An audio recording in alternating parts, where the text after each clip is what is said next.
deteriorating situation in Sudan is of great concern to our region and continent. In the last 5 days, fighting has led to the loss of hundreds of lives, massive destruction of property, and displacement of civilians.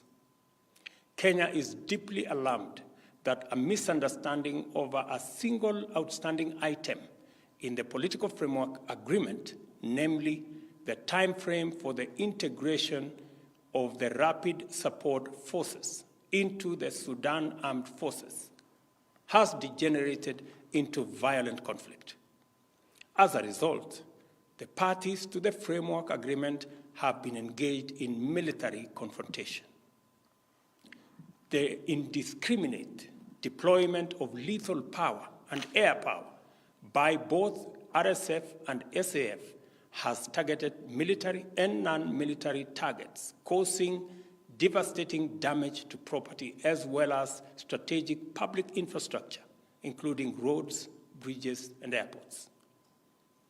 We are also deeply concerned that members of the diplomatic community have been targeted and civilians in general have been caught in the crossfire. A pattern of systematic violation of established norms and principles of international humanitarian law is clearly emerging, and this situation is evolving into a threat to regional and international peace and security. Kenya implores the leadership of the two parties to ensure full compliance with the resolution of the Intergovernmental Authority on Development Heads of State Summit held last Sunday. This includes an immediate cessation of hostilities, allowing unrestricted humanitarian access, and extending full cooperation to the IGAD Heads of State mission when it visits Khartoum.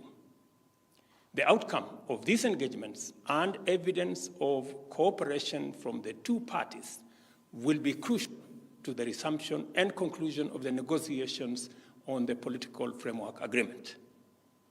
In urging this course of action, Kenya notes that disregard for the resolutions, coupled with the evidence of lack of commitment to ending the conflict, strongly indicates that attacks on diplomatic installations and personnel, as well as targeting of hospitals, hotels, and other vital public and social spaces, are deliberate, systematic, and tantamount to atrocities against humanity.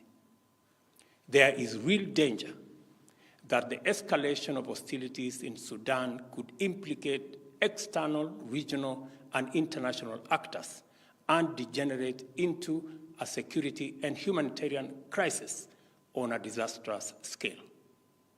It is therefore critical for an international coalition of all the actors that have been involved in supporting the restoration of civilian rule in Sudan to act with urgency.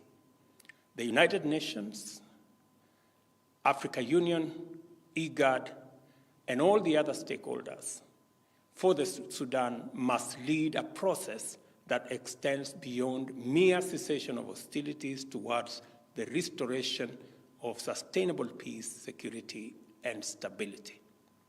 It is time to silence the guns in our region and continent so that we can focus on the urgent work of enabling our people to pursue opportunities and actualize their aspirations in peace and tranquility.